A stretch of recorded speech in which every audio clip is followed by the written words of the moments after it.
नमस्कार दोस्तों, आज हम इस वीडियो के माध्यम से जानेंगे कि थैलेसीमिया क्या है, यह किसी व्यक्ति को कैसे हो सकता है, किस प्रकार से यह किसी व्यक्ति को हो सकता है, यह कितने प्रकार का होता है, थैलेसीमिया के कितने प्रकार हैं वो भी हम इस वीडियो के माध्यम से जानेंगे। इसकी रोकथाम कैसे की जा सकती है, इसको कैसे रोका जा सकता है वो भी हम जानेंगे। इससे बचने के उपाय क्या हैं और इसके साथ क्या यह रोग जानलेवा है अथवा नहीं, यह सारी जानकारी हम इस वीडियो के माध्यम से प्राप्त करेंगे।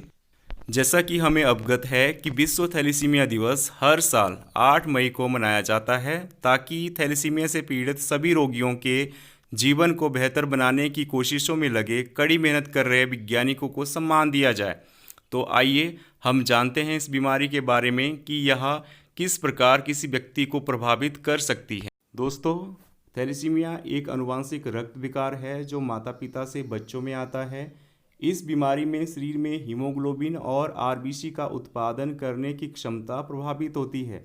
प्रत्येक आरबीसी में हीमोग्लोबिन के 240 से 300 मिलियन अणु होते हैं, लेकिन यह संख्या रोग की गंभीरता, जीन और उसके परस्पर क्रिया में शामिल म्यूटेशन के ऊपर ही निर्भर करती है। क्योंकि यह आनुवंशिक रोग है तो इसके लिए हमें इसके ऊपर और अधिक ध्यान देने की आवश्यकता है। थैलेसीमिया किसी व्यक्ति के स्वास्थ्य को कितना प्रभावित करेगा, यह थैलेसीमिया के प्रकार के ऊपर निर्भर करता है। यदि किसी व्यक्ति को माइनर स्तर का थैलेसीमिया है तो वह उसके स्वास्थ्य को हल्का प्रभावित करेगा, लेकिन अगर किसी व्यक्ति को गंभीर या मेजर स्तर का थैलेसीमिया है तो वह उसके लिए जानलेवा भी हो सकता है और उसके स्वास्थ्य को गंभीर रूप से प्रभावित भी कर सकता है।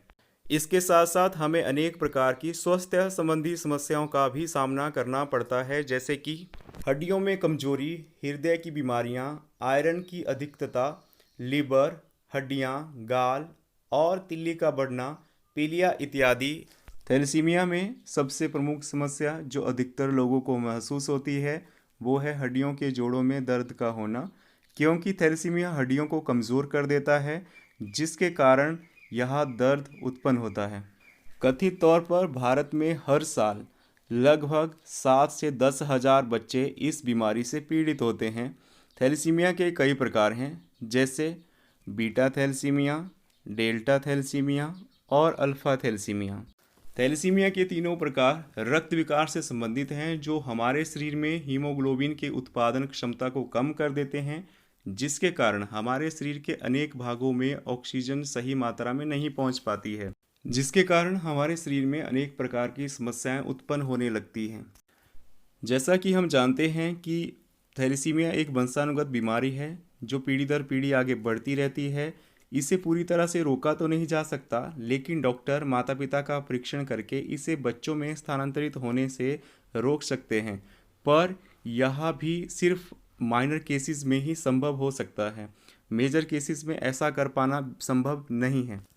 इसके अलावा लोगों को थैलेसीमिया रोग के निदान के लिए प्री मैरिज टेस्ट के लिए प्रोत्साहित किया जाना चाहिए ताकि उनके बच्चों को अपने माता पिता से यह रोग विरासत में ना मिले। क्योंकि थैलेसीमिया बच्चे के शारीरिक विकास को बेहद प्रभावित करता है, इसलिए हर व्यक्ति को प्री मैरिज टेस्ट करवाने के लिए प्रोत्साहित करना चाहिए ताकि उनको और उनके बच्चों को भविष्य में किसी भी तरह की शारीरिक और मानसिक प्रताड़ना का सामना ना करना पड़े। हालांकि थैलेसीमिया का इलाज ब्लड ट्रांसफ्यूजन्स और कैल्शियम थेरेपी द्वारा किया जा सकता है। बच्चों में यह बोन मैरो ट्रांसप्लांट द्वारा ठीक किया जा सकता है, लेकिन कुछ लक्षण बचपन में बिल्कुल नहीं दिखते, ये केवल किशोरावस्था में ही विकसित होते हैं। इसीलिए प्रेगनेंसी प्लान करने से पहले थैलेसीमिया का टेस्ट जरूर करवाएं ताकि आने वाले बच्चे को सुखद, संपूर्ण और संपन्न जीवन मिल सके। The thalassemia international federation TIF एक गैर लाभकारी और गैर सरकारी रोगी चालित संगठन है जो लोगों को, विशेष रूप से युवाओं के बीच हीमोग्लोबिन पैथी, हीमोग्लोबिन विकार और लोहे की कमी के बारे में जानकारी फैलाती है। इसी के तहत आज के समय में प्रत्येक सरकारी व गैर सरकारी स्कूलों में 1 से लेकर 12वीं कक्षा के बच्चों को मुफ्त में फोलिक एसिड और आयरन की गोलियां उपलब्ध करवाई जाती हैं। निष्कर्ष में हम सिर्फ यही कह सकते हैं कि थैलेसीमिया एक बीमारी है जो बच्चों के जीवन की गुणवत्ता को काफ़ी कमज़ोर करती है। जीवन की गुणवत्ता को प्रभावित करने वाले प्रमुख कारण लोहे के अधिभार के बेहतर नियंत्रण और आईसीटी के प्रतिकूल प्रभाव से संबंधित है। हालांकि प्रारंभिक निदान, नियमित निगरानी इन बच्चों के जीवन की समग्र गुणवत्ता में सुधार के लिए हस्तक्षेप का प्रमुख तरीका है। अगर आपको हमारे द्वारा दी गई जानकारी पसंद आई हो तो इसे अपने साथ साथ दूसरों तक भी पहुंचाएं। धन्यवाद।